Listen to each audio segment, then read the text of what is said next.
చూసుకుంటే 10 సంవత్సరాల నుంచి దీని మీద మీరు పోరాటం చేస్తూ వస్తున్నారు. అసలు ఈ సమస్య పైన ఒక ఉద్యమం చేపట్టాలి అని మీకు అసలు ఎందుకు అనిపించింది? ఇలా ఉద్యమం చేసేటప్పుడు ఎలాంటి సవాళ్ళను ఎదుర్కొన్నారు? సవాలంటే ఏం లేదు. కాకపోతే ముఖ్యంగా విద్యాలయాలు గాని, సంస్థలు గాని తమ ఉద్యోగస్తులు, వినియోగదారులు బాగుండాలి. వాళ్ళు క్షేమంగా ఉండాలనే ఇంగిత జ్ఞానం చాలా తక్కువుంది అన్నట్టు ఈ విషయంలో. సో, ఎందుకంటే ఒక విద్యార్థి నష్టపోయినాడు, ఒక విద్యార్థి తల్లిదండ్రులు నష్టపోయినారంటే వాళ్ళకు ఒక అడ్మిషన్ పోతుంది. లేకపోతే ఒక విద్యార్థి నెక్స్ట్ కట్టే ఫీజు పోతుందనే ఒక చిన్న లాజిక్ తెచ్చుకుంటే వాళ్ళు ఇలాంటి కార్యక్రమాలు చాలా వాళ్ళు చెప్పే A+B² లైఫ్‌లో ఎక్కడ పనికొస్తుందో లేదో తెలియదు. ఇది ఇమ్మీడియేట్‌గా ఇప్పుడు పనికొస్తుంది.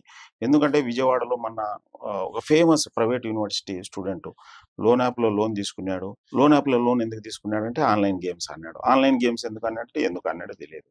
సో, లోన్ యాప్‌లో లోన్ తీసుకొని లోన్ కట్టకోకుంటే వాళ్ళు మార్ఫింగ్ ఫోటోలు చేసినారు. అక్కడ వాళ్ళు ఏం చేస్తారు లోన్ యాప్‌లో they take the information, they take the contacts, they take the photos. So, వాళ్ళు మార్ఫింగ్ చేసి పంపి ఆత్మహత్య చేసుకున్నాడు. అట్లా చాలా మంది చాలా రకాలుగా ఇబ్బంది పడుతున్నారు. సో, విషయం ఏందంటే అసలుకు మనం ఆన్‌లైన్ బెట్టింగ్ ఎందుకు ఆడాలి? మహాభారతంలో ధర్మరాజు కాలం నుండి నేటి మహాదేవ్ వరకు ఎవడు నాకు తెలిసి అట్‌లీస్ట్ జూదంలో ఆడినవాడు గెలవలేదు. ఆన్‌లైన్‌లో అయితే 100% ఓడిపోతారు. ఎందుకంటే ఆన్‌లైన్ అంతా మ్యానిప్యులేటెడ్. సింపుల్‌గా మ్యానిప్యులేటెడ్. ఎవ్రీథింగ్ ఈజ్ మ్యానిప్యులేటెడ్ అన్నట్టు. సో, ఆన్‌లైన్ చేయకండి. అట్లా ప్రతి క్రైమ్ మీద మనకు అర్థం చేసుకున్నామనుకోండి, ఆటోమేటిక్‌గా మనం దాన్ని ఎలా అరికట్టాలోనో తెలుసుకోవచ్చన్నట్టు. లేకపోతే ముక్కు, మొహం తెలియని వాళ్ళు ఎవరన్నా మన దగ్గరకొచ్చి ఇంటరాక్ట్ అయినప్పుడు మనం రియల్ లైఫ్‌లో ఏం చేస్తామో విర్చువల్ లైఫ్‌లో అదే చేయాల. ఇప్పుడు మీతో మీతో ఆహ్, మీ పర్స్ ఉంటుంది. మీ పర్స్‌లో ఒక రూ. 10 ఎవడన్నా దొంగతనం చేయగలుగుతాడా?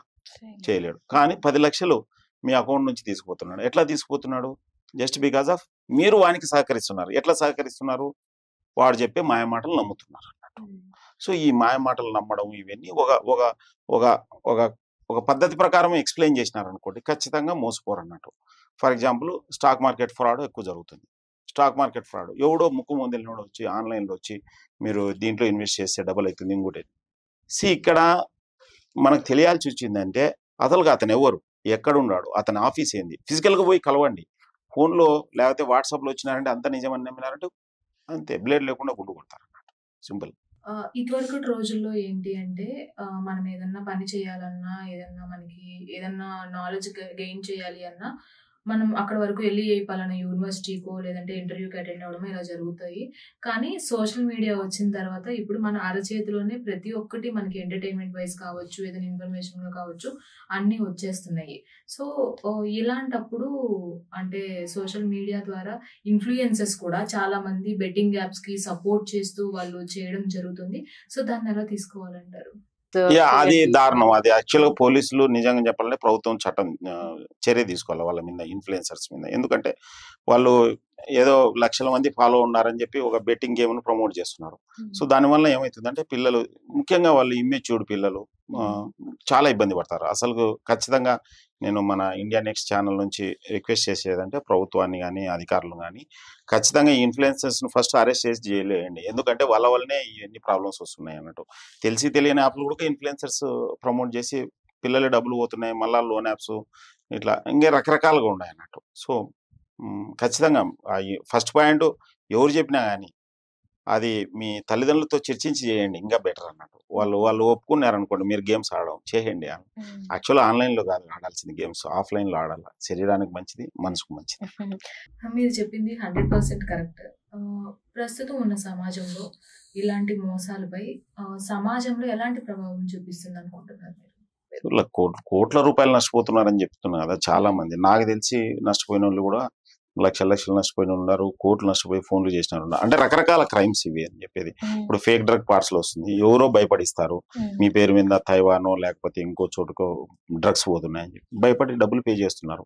అసలు నిజంగానే మర్డర్ చేసినా గానీ ఈ పొద్దు రేపు పోలీసోళ్ళు మనకు చెప్పి రారు. ఆన్‌లైన్‌లో ఎవరో భయపడిస్తే ఫోన్ నాకిప్పుడు కూడా ఒక వాట్సాప్ కాల్ వచ్చింది. విషయం ఏందంటే పాకిస్తాన్ నంబరు ఇండియా ఎంబ్లమ్ పెట్టుకున్నారంట. అది క్లియర్‌గా తెలిసిపోతుంది ఫేక్. ఇక్కడ మొబైల్ అనేది మనకు ఒక ఒక వస్తువు. ఖచ్చితంగా చెప్పాలంటే మొబైల్ కత్తి కన్నా పదునైనది, కడలి కన్నా లోతైనది, ఎవరెస్ట్ కన్నా ఎత్తైనది, అణుబాంబు కన్నా శక్తి కలది, అందరి అరిచేతిలో ఇమిడి ఉన్నది. సరిగ్గా వాడుకుంటే బ్రహ్మాస్త్రం, సరిగ్గా వాడుకోలేకపోతే భస్మాస్త్రం. సో మనం అది బ్రహ్మాస్త్రంగా వాడుకోవాలన్నా, భస్మాస్త్రంగా అస్త్రంగా వాడుకోవాలన్నా అది మన మన విజ్ఞత అన్నట్టు. అది ముఖ్యంగా మనం మీరు చిన్నప్పుడు మీకు కానీ లేకపోతే మీతో పాటు చాలా మందికి కానీ కత్తి గురించి, కరెంటు గురించి, కంప గురించి, పాము గురించి, పుట్ట గురించి జాగ్రత్తలు చెప్పినారు. ఎక్కడైనా ఎవరైనా సైబర్ నేరాల గురించి జాగ్రత్తలు చెప్పినారా? సో అవన్నిటిని మల్టిప్లై చేసి 1 లక్షతో మల్టిప్లై చేస్తే కానీ సైబర్ నేరాలకు సమానం కాదన్నట్టు. అంత డేంజర్గా ఉంది. సో విషయం ఏంటంటే only awareness, awareness, awareness. There is no substitute. ఎందుకంటే వాడు నేరస్తుడు ఎక్కడో ఉంటాడు. అది ఇండియాలో ఉండొచ్చు, కంబోడియాలో ఉండొచ్చు, కెనియాలో ఉండొచ్చు, లేకపోతే ఎక్కడో ఉండొచ్చు. ఇండియాలో కూడా ఎక్కడో నార్త్ ఇండియాలో బీహార్లో ఉండొచ్చు, హర్యానాలో ఉండొచ్చు, దేవగఢలో ఉండొచ్చు, ఎక్కడైనా ఉండొచ్చు, లైక్ బీహార్లో. సో విషయం ఏంటంటే మనం అడుసు తొక్కనేలా, కాలు గడగనేలా. ఎందుకు మోసపోవాలి, ఎందుకు బాధపడాలి? సో ముక్కు మొహం తెలియని వ్యక్తులతో ముఖ్యంగా ఏ విషయమైనా కానీ, ఇప్పుడు ఫేస్బుక్ మార్కెటింగ్ అని వస్తుంది, దాంట్లో ఏవో వస్తువులు వాళ్ళు నిన్న ఏదో చూస్తే అన్నట్టు యాపిల్ ఫోన్ 15,000 అంట. ఎందుకు వస్తుంది యాపిల్ ఫోన్? ఛార్జర్ రాదు 15,000. సో యాపిల్ బాక్స్ పంపించినారంట ఫాస్ట్. సో అట్లా ఉంటుంది అన్నట్టు. సో బేసికల్గా విషయం ఏంటంటే you should be very cautious when you are dealing with unknown person. ముఖ్యంగా ట్రాన్స్ఫర్ చేయాలనుకుంటే అమౌంట్ మీరు ఆ వ్యక్తి మీ దగ్గరకు వచ్చి మాట్లాడి వస్తువు ఇచ్చినప్పుడే ట్రాన్స్ఫర్ చేయండి. మీరు ఆ వ్యక్తి దగ్గరికి పోండి. అది కూడా వద్దంటాను. ఎందుకంటే ఆ వ్యక్తి ఎక్కడో ఉన్నాడు అనుకో, వాని ప్రదేశంలోకి పోతే మిమ్మల్ని కుట్టి డబ్బులు తీసుకుంటారు అన్నట్టు. సో బెస్ట్ ఏంటంటే కామన్ ప్లేస్లోకి పిలిచి మీరు మాట్లాడుకోండి, చేసుకోండి అన్నట్టు. అది ముఖ్యంగా OLX ఫ్రాడ్స్ బాగా జరుగుతున్నాయి. ఏదైనా వస్తువు పెట్టని కొనడానికి రెడీగా ఉంటారు. ఫేక్ మిలిటరీ ఆఫీసర్స్ అన్నట్టు. యాక్చువల్గా మిలిటరీ ఆఫీసర్స్ కాదు, మిలిటరీ ఆఫీసర్ పేర్లు చెప్పి ఈ సైబర్ నేరస్తులు చేస్తుంటారు అన్నట్టు. అట్లనే లోన్ యాప్లో లోన్ తీసుకోకండి. వాళ్ళు మన డాటా అంతా తీసుకుంటుంటారు, ఫోటోలు తీసుకుంటారు, మార్ఫింగ్ చేసి తర్వాత సతాయిస్తారు. న్యూడ్ కాల్ ట్రాప్స్ అని ఎందుకు చెప్తున్నా అంటే ముఖ్యంగా యువకులు ఎవరో అమ్మాయి కనపడింది, ఆ అమ్మాయి అవతల మాట్లాడింది అని చెప్పి ఆ అమ్మాయి స్ట్రిప్పింగ్ చేస్తుంటుంది బట్టలు.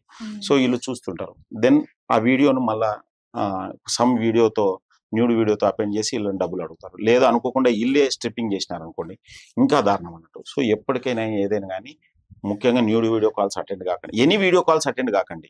ఎందుకు అవుతుంది? మీరు కావాల్సింటే మీ బంధుమిత్రులతో వీడియో కాల్స్ మాట్లాడుకోండి, కానీ అన్నోన్ పీపుల్తో వీడియో కాల్స్ ఏంటి? సో వీడియో కాల్స్ అటెండ్ కాకండి. అటెండ్ అయినా కానీ బట్టలు ఇప్పకండి, బట్టలు ఇప్పినా కానీ భయపడకండి. ఎందుకు చెప్తున్నా అంటే మీరేం షారుఖ్ ఖాన్ కాదు, సల్మాన్ ఖాన్ కాదు. మీ వీడియో మీరే చూసుకోరు, వేరే వాళ్ళు చూసుకుంటారు. ప్లస్ సోషల్ మీడియా నామ్స్ ఒప్పుకో అప్లోడ్ చేయడానికి, భయపడిస్తారు. ఎందుకంటే గుజరాత్లో ఒక బిజినెస్ మ్యాన్ 2,69,00,000 నష్టపోయినాడు. న్యూస్ పేపర్ కట్టింగ్ చెప్తుంది.